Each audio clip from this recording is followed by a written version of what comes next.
ব্রাশের কথা যদি আমরা বলি, সেই ব্রাশগুলো কিন্তু অনেকে বুঝতেই পারে না বা জানেই না যে সেটা আসলে কিছুদিন পর পর ক্লিন করা উচিত। আপনার কাছে একটু জানবো যে এই মেকআপ টুলসগুলো আসলে হাইজিনের বিষয়টা যদি আমরা চিন্তা করি, কতদিন পর পর আসলে ক্লিন করা উচিত? মেকআপের ক্ষেত্রে সবসময় আমি বলবো যে make it minimal, make it simple, এবং যতটা মেকআপ অ্যাভয়েড করা আচ্ছা। যায়। কিন্তু তারপরেও তো মেকআপ করতে পছন্দ করে, তো স্টুডেন্টদের জন্য কিন্তু একটু মাস্কারা, একটু ব্লাশন বা হালকা একটু লিপস্টিক এইটুকুই এনাফ, কারণ তাদের আইল্যাশও অনেক হেলদি থাকে, আইব্রাউসও বেশ ঠিকঠাক থাকে, খুব বেশি একটা এফার্ট দিতে হয় না। তো সেক্ষেত্রে মেকআপ ব্রাশ বা ব্লেন্ডার এগুলো তারা সপ্তাহে একদিন অবশ্যই ক্লিন করবে। আচ্ছা। আর আমি সবসময় বলি যে ফেস ওয়াশ বা ফেস ক্লেন্সার যেটি থাকে সেটি দিয়ে স্পঞ্জ, যেহেতু ব্রাশে ফার থাকে, এই ব্রিস্টেলগুলো আপনি শ্যাম্পু দিয়ে, মাইল্ড কোনো শ্যাম্পু বা ক্লেন্সার দিয়েও ক্লিন করতে পারে। আর এখন কিন্তু টুলস এবং ইকুইপমেন্ট ক্লেন্সারও পাওয়া যায়, সেগুলো যদি এফোর্ড করতে পারে অবশ্যই তারা, কারণ ভালো কাজে তো ইনভেস্ট করা ভুল কিছু না।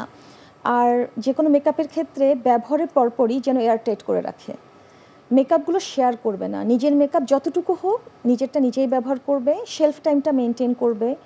অনেকে আছে না, অনেক ধরনের প্রোডাক্ট বারবার কিনছে, পাইল আপ করে রাখছে, বছরের পর বছর। আজকে একটা লিপস্টিক কিনলো, কিছুদিন পরে আরেকটা কিনলো, তারপরে বিভিন্ন রকম শেড কিনছে, অবসেসড হচ্ছে, তারপরে দেখা যাচ্ছে কি শেষ তো হচ্ছে না, তো আবার ফেলে দিতেও মায়া লাগছে। কিন্তু এগুলোতে কিন্তু এই যে মেয়াদোত্তীর্ণ তারিখটা, শেলফ টাইমটা শেষ হয়ে যায়। ঠোঁটে ব্যবহারের পরে লিপ ডার্কেনিং এবং কন্ট্যাক্ট ডার্মাটাইটিস, এটা শুধু আমি একটা সিম্পল লিপস্টিকের কথা বলছি, যে কোনো মাস্কারা বলুন, আইলাইনার বলুন, আমি আইব্রাও পেন্সিল, যে কোনো ধরনের, এবং ফেসের যে আমরা কম্প্যাক্ট পাউডারগুলো ব্যবহার করি, ফাউন্ডেশন ব্যবহার করি, এগুলো কিন্তু একটা শেলফ টাইম মেনটেন করা দরকার। এবং আমি দেখেছি যে স্টুডেন্টরা কোনো একটা ইভেন্টে, এখন কিন্তু প্রচুর ইভেন্ট হয়, তারা প্রচণ্ড শেয়ার করে, মানে একটা স্পঞ্জ, একটা ব্লেন্ডার ব্যাগ দিয়ে একটা কম্প্যাক্ট পাউডার সবাই ব্যবহার করছে।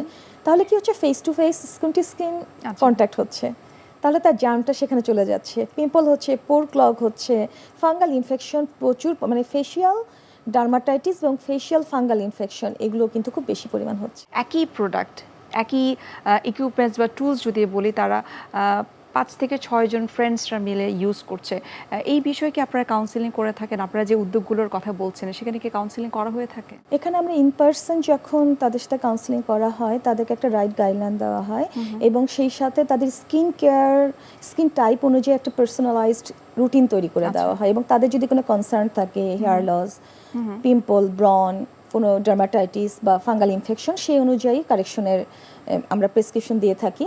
এবং তাদেরকে বলা হয় যে, আমি প্রতিটা কাউন্সিলিংয়ে প্রতিটি পেশেন্টকে এবং তাদের অভিভাবককে বলি যে, আমরা প্রত্যেকটা মানুষের স্কিন ভিন্ন, ইউনিক, আমরা প্রত্যেকে ইউনিক। আমাদের যে টেক্সচার, আমাদের যে টোন, এটাকে আমরা রেসপেক্ট করব এবং এটাকে আমরা হেলদি রাখার চেষ্টা করব।